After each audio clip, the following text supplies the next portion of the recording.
All right, Amar. I can't believe you've talked me into an election episode. There you go. Well, 3 weeks from now, it's a big deal. And I think our listeners need to hear what's going on with Harris and Trump and healthcare. Let's get into it.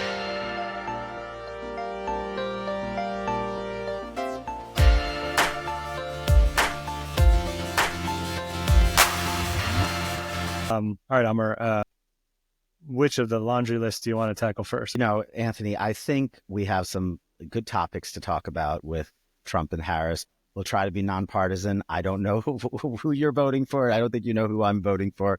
But I think we'll just try to be objective and just talk about their policies. But I think what will be good is we talk about prescription drug pricing, Medicare, the Affordable Care Act, and just other policy proposals of them and go from there.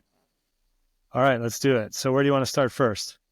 How about drug pricing? It seems like that's really a major issue with the cost of drugs. It's skyrocketing in this country. Yeah, it's an interesting issue. Seems like it's an issue where maybe out of all of these things, at least directionally, the candidates have something in common.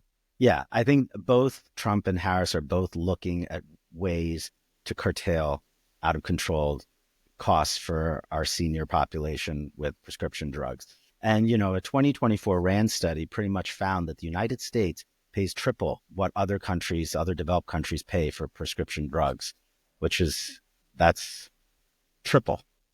Yeah, and it's bizarre to me that we got to whatever year it was when people finally started to talk about, and then when Trump first and Harris now are talking about negotiating the prices that Medicare pays for drugs. Right. And what's another interesting little tidbit is that while prescription drugs are so expensive in the U.S., generics are actually about a third cheaper in the U.S. than other developed countries. So there's definitely some potential opportunities here for, savings. And so kind of getting into it, I think maybe we could talk a little bit about what happened under Trump and what he did to help kind of rein in some of this out of control prescription pricing. So he had issued a few executive orders, right, Anthony? And one of them was to allow drugs to come in from Canada and other countries, where it's much cheaper. Yes. And I seem to remember always hearing this sort of line again and again, the so-called most favored nations rule. Right. Is that under Trump, or am I No, exactly. So pretty much he was trying to say that some of these other countries where the drugs are much cheaper, why are we paying so much? So we should match our pricing to these other countries. And the pharma companies should match it. But you would think, right, there would be some kind of criticism and downside with that, right? Yeah. So I mean, it's always the retort from the manufacturers and really from that whole, let's say, industry in general, not only the manufacturers but other sort of aligned parts of the value chain, that you're going to undermine innovation, undermine the speed of new drug development. And also you're giving potentially other countries more power, right, in the negotiation. If the U.S. is setting our prices based on another country, so they would have the leverage to negotiate with the pharma companies and not us. It's an interesting kind of inversion of what we see in basically every other sector of the economy, where because the U.S. dollar is the reserve currency and other countries sort of tie what things cost, they're expressed in dollar terms, we have a great deal of power, those who earn in U.S. dollars, and then by extension, obviously, the U.S. government because of that. So it's sort of a direct inversion. We're chaining our prices to the price that's being paid elsewhere.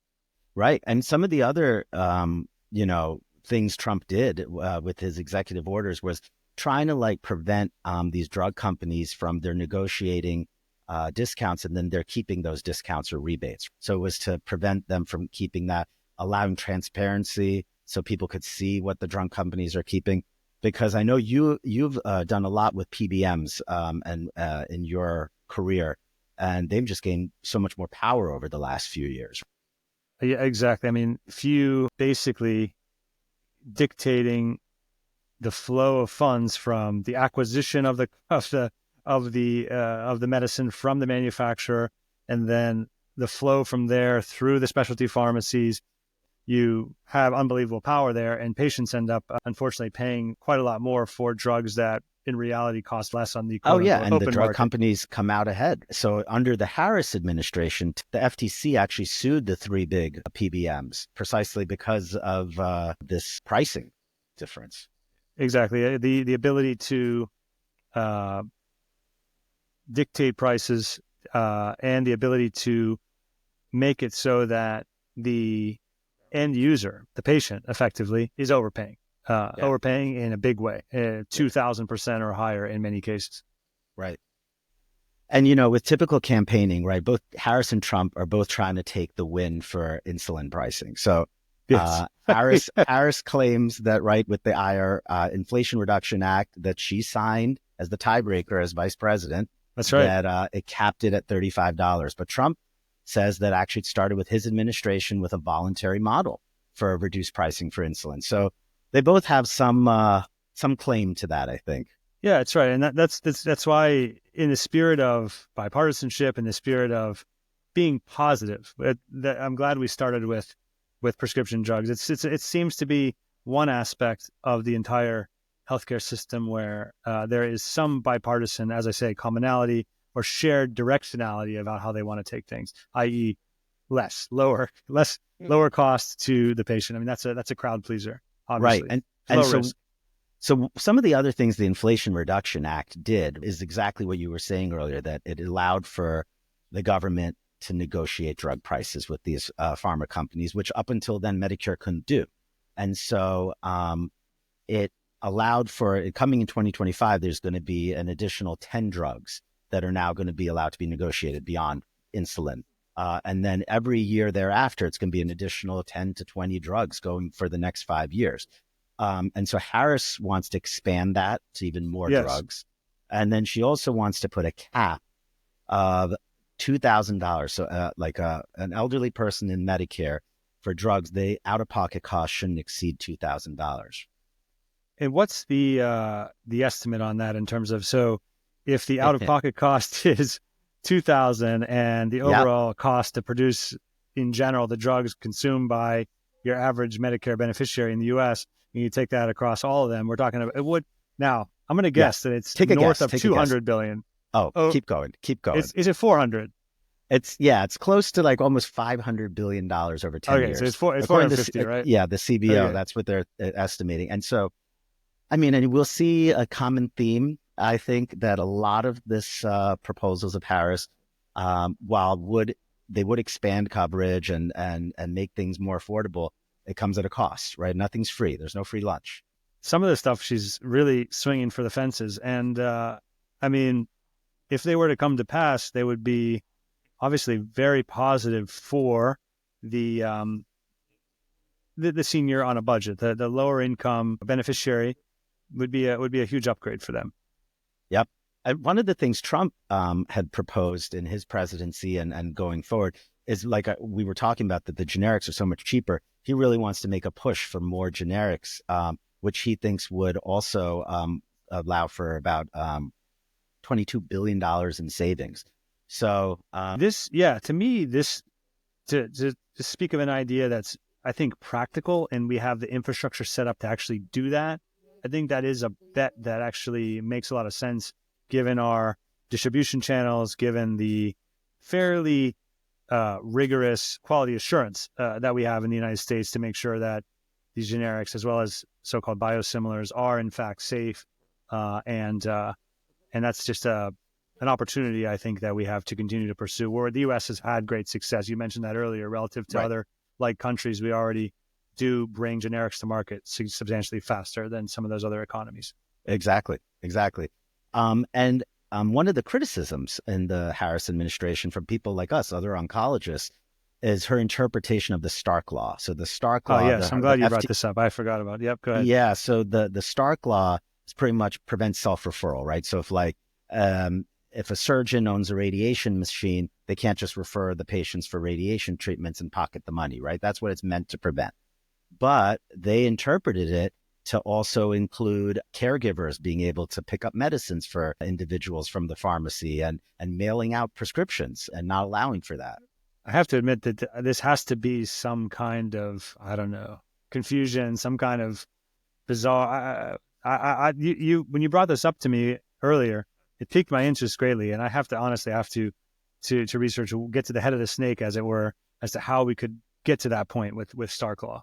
Yeah, I think a lot of it's just in bureaucracy, interpretation of the law, right? And so there is legislation to hopefully amend some of that, and the Community Oncology Alliance, amongst other organizations, are trying to push for some of that. So anything else you want to talk about with drugs right now, you think, Anthony? We hit it all. I'm looking at my notes here, and I'm dying to get your thoughts on the different approaches to healthcare access. And by that, I'm really talking about, we got this baseline situation now, which is the Affordable Care Act as it exists in 2024 and everything it does. And we've got, which used to be known as Obamacare, right? So yes. And before that, Romney Care. So before that, Romney Care. And before that, the Swiss approach, right? To exactly. Healthcare. So to go really far back on this one. But so this is where the commonalities end. Essentially, the candidates are diametrically opposed. You've got Trump. I mean, this is not going to be a surprise to anybody.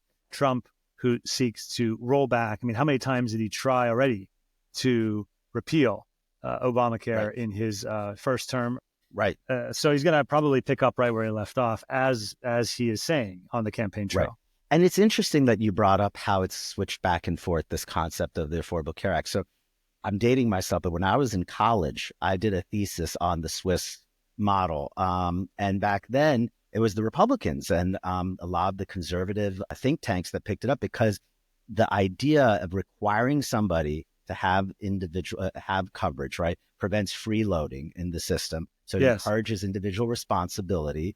These are all very strong Republican themes, and which is why it was picked up by Romney and major insurers like Aetna and everything at the time, because it penalized young people who were just freeloading off the system. And so by bringing those young people in who are generally healthier, everybody else's premiums would be reduced. Lowered the risk of the entire pool of insured people. So it's interesting that once it got passed, Trump and the Republicans actually voted to repeal the individual mandate, which is the penalty, the tax penalty for individuals who don't opt in, which are usually the healthier 20-somethings, right? That aspect, you remind me, and you're a DC guy, you live in DC, you're well versed in all this. And so for someone in DC, it's a higher probability you'll remember it correctly than me.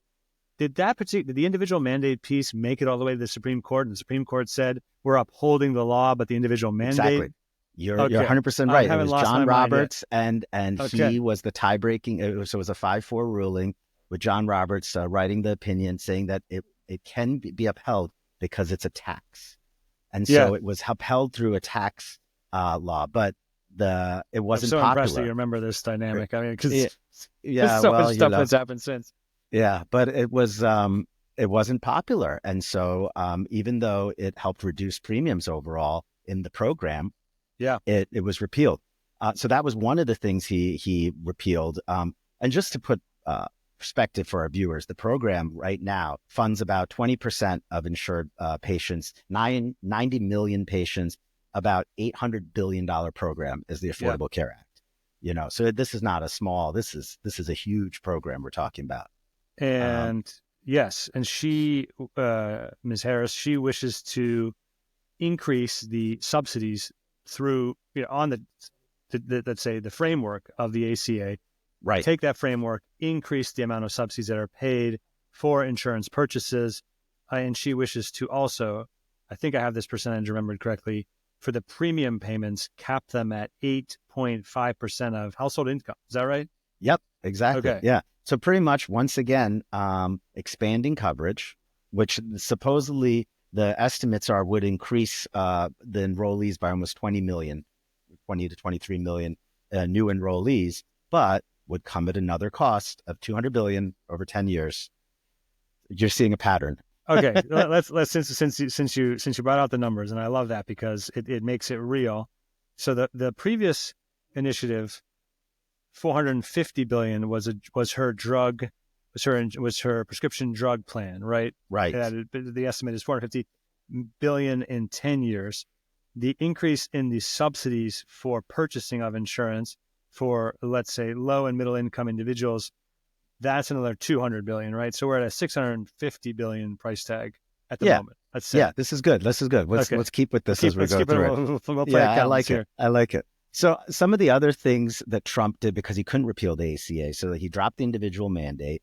He also allowed for these skinny plans. So where people don't have to have such expensive premiums, but then they don't get the full coverage. They don't have mental health. They don't have maternal coverages, and they can have some of those policies for up to a year under him. So he expanded some of these like subpar insurance plans for consumers. Yes. And so are these the same plans when people refer to catastrophic coverage, these so-called short-term health plans? I think, but I have to admit, I'm not sure. I'm not 100% sure of that either. Yeah. So something maybe a little bit loose with the jargon there. Check. But yeah. So, I mean, he's making attempts to pretty much save the government money, repeal some of the things from Obamacare. But the one thing nobody's going to touch and not willing to touch because it's so popular is the coverage for pre-existing conditions. That was one of the most popular things that came out of the ACA, is that if you had a pre-existing condition prior to that, an insurance company could choose not to cover you, or you may not have health insurance. Isn't that unbelievable? Like, if you think back to the way that was, and I remember in the period of, let's say, 2008, 2009, as we're ramping up to these various versions of the ACA, how that was normal then. That if you had I don't know, an autoimmune condition that was expensive to care for, that you're not getting insurance, or cancer, right? In our world, right? So it's so that was probably one of the best things to come of it. And obviously increasing coverage. But one of the other interesting things about the ACA was his expanded Medicaid, and it expanded Medicaid across many states because it allowed for the government to match up to 90% of funds for individuals for states who opted into the Medicaid expansion, which allowed pretty much that if you were up to 138% of the poverty level, that those individuals can now be part of Medicaid. And so a lot of states saw a potential way to get money into the state to cover their vulnerable citizens. And so it expanded to about 41 states, the expansion of Medicaid. And we're sort of lurching towards my main policy interest, and that is the functioning of Medicare, the functioning of Medicaid, how these programs actually work. And what you're talking about here is that the way that Medicaid, to make it short, the way that Medicaid functions in this country is it is a state-run program. It varies by U.S. state, ultimately backed, though, by the federal government, where the federal government pays a percentage of the overall Medicaid spend that occurs in the states. Right. And on Ms. Harris' side, she wishes to keep the program going in its current form. I believe increase the share that the federal government is backing. Whereas Mr. Trump, on the other hand, wishes to actually go all the way to the other side, which is block grants. Right. Yeah. And talk a little bit more about block grants, I think, for some of the viewers. So for the block grant, for the block grant approach, the federal government would pay a dollar amount. There would be essentially a ceiling, and that dollar amount would be paid to each state. And if those funds became exhausted by the expenditures in the year, that's it. There's no more. Right. And the crazy thing is, we were talking about adding up some of the new costs for some of the plans on the Harris side of, we talked about $200 billion for one thing, $450 billion for another. The CBO estimate for Mr. Trump's approach to Medicaid is a $900 billion savings over 10 years. Correct. At a cost, though, of about 17 million individuals losing their insurance. That's right. And so I'm glad you brought that up, because a lot of times with finance, right, the cost that you see and feel, that drives the argument here, but there would be enormous unseen costs. To make another parallel, forgetting healthcare for a second, but Mr. Trump has a certain obsession with tariffs, and tariffs is a massive unseen tax, potentially more than any kind of tax cut than Kamala Harris would propose. So we have to be transparent about that. And going back to what you were saying about how expensive these are for the states, it's actually on average, the second most the second highest expense for states after education programs. It represents 29% of states' expenditures is on Medicaid itself. I'm impressed how well versed you are on the Medicaid program. I'm very impressed. So, but let's talk a little bit about Medicare.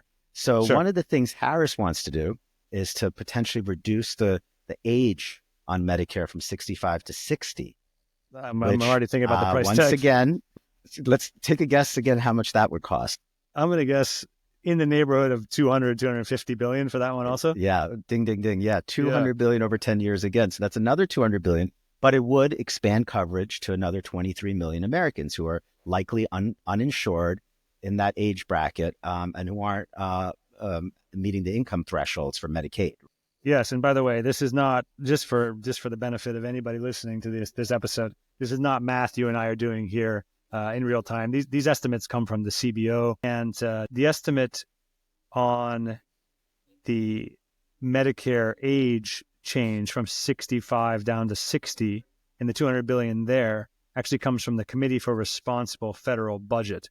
Right. And some other numbers of ours have come from the Kaiser Family Foundation as well. So these aren't that's right. Stuff we're spitballing off the top of our head. No, these are fairly trusted, high quality outfits that analyze these programs and their costs. And so one of the ways that Harris explains how she's going to pay for a lot of this is by rolling back some of the tax cuts that were in Trump's 2017 legislation, which allowed for tax cuts to higher income individuals and corporations. So by rolling some of that back, she says higher income earners and corporations should be funding healthcare in this country. That's kind of what she's proposing here. Yes, and I'll readily admit I do not know what is the size of that nut, as it were. What are the funds available? Agreed. By reversing that, and that's something we'll have to add into the show notes. Right, exactly. And some of the other things that she's proposing is home health care, which is also apparently the estimate is about $40 billion per year. But $40 billion per year, but would allow seniors in the Medicare program to have access to home health care without having to have other coexisting conditions to require it. You know what I haven't seen any talk about by either candidate, but certainly there's the subject matter experts and the advisors to the campaigns and associated entities, obviously, that the government seeks a counsel from, is rather than blanket across the board new program, why don't we get sophisticated about risk stratifying the patient? So coming up with validated national metrics to say, okay, who is a patient who is likely to injure themselves, to need repeated ED presentations, to get admitted to the hospital in a high frequency way, and who are the patients who have conditions that they are so-called rising risk. Focus our care navigation and care management efforts nationally on those individuals, and money spent there, like educating children, produces substantial dividends down the line. I haven't seen it talked about anywhere. No, but what's interesting about what you mentioned, it kind of, so JD Vance has spoken a little bit about readjusting risk, which would potentially healthier people would pay less premiums with the risk adjustment, and sicker people would pay more. So he has talked about some of that in his last debate. So that's interesting. Yeah. From my perspective, it's a little bit hard to imagine that a federal program like Medicare is going to cost one beneficiary who maybe is sicker more money than, I don't know, someone who's out there. But, reasonable people could disagree on that, I suppose. Yeah. And some other things where it just made me think when you were talking about this that we didn't mention, where they both kind of agree on, Harris and Trump, is in relations to patents, which kind of goes back to the drug discussion a little bit. But they both feel strongly that there has to be some restrictions and limits on patents, whether it's through the Hatch-Waxman Act, or Harris is talking about a match-in. So in other words, if the federal government, if drug companies are funding some of their R&D and their drugs by money from the federal government, that the federal government can claim that they can take that patent sooner rather than the length of time normally it would be, right? Yeah. and the time acceleration is pretty substantial. I don't have it at my fingertips, but I think it's something like a third faster. Oh, wow. Okay. Yeah. So that, and once again, that would allow things to go to generic sooner, right? Which would right. save Big time money. huge savings. For adding up costs, another thing that Yes, let's keep going. proposed in one of her media interviews was waiving $7 billion in medical debt for Americans. So that's another. So this would be medical debt that billion. Exists already. Exactly. Yes. Okay, got it. Sort of in the vein of the student debt plans that have had a mixed success because some of them have been, I guess, deemed unconstitutional. It's interesting, the proposal. So you said $7 billion for that one. So we basically got about three things that are about $200 billion a pop. Another plan that's about 450, and then that $7 is just a rounding error, essentially. Yeah, somewhere in that realm. But she claims it's going to come from revisions to the tax code. So to be determined. And then I think shifting to one of our other topics is maternal health. Yes. Trump, under his presidency, did expand maternal benefits, maternal leave, paternal leave for federal employees for up to 12 weeks during his time. He wasn't able to drive it into the private market, but just for federal employees. And it doesn't include caregivers or other people. Right. So Harris is looking to expand on that. Yeah. Yes. I was just going to say, I think some people might be surprised to know that that he did that. And he did it by executive order, which because it's easy to do. It involves federal entities. He has that purview. So what Harris is looking to do is expand that further to also include individuals who are taking care of people who are sick and because one of the interesting things I learned when I was doing research for this episode is maternal mortality in this country is number 1 out of 14 high income countries in the world. Right. So, particularly for Black women, is much higher, 3 times as high compared to white women. So that's got to be the group of the so-called OECD, the Organization for Economically Developed Countries, and we're the worst. That's sad, to say the least. And yes, so and for the folks who may go and have a look at her platform, I believe this would be listed under the Maternal Care Act, which is, as I say, a part of her platform, which seeks to reduce maternal mortality rates. Right, and her track record with that is under Medicaid. Since 2022, the expansion of postpartum coverage under Medicaid went from 3 states to 47 states offering coverage. So there's a track record behind her there. So it's interesting. One thing I think that close political observers will mention about a question that she gets asked a lot is about accomplishments in her time as vice president. And sometimes it's a question she has difficulty answering, but I mean, what could be more important than that? I mean, I think that should be at the front of the answer every time. Maybe clips from this will be played on both campaigns. We can only hope. Could you imagine? I think that's think a great accomplishment. We probably want to wrap up. What do you think? How do you summarize all this?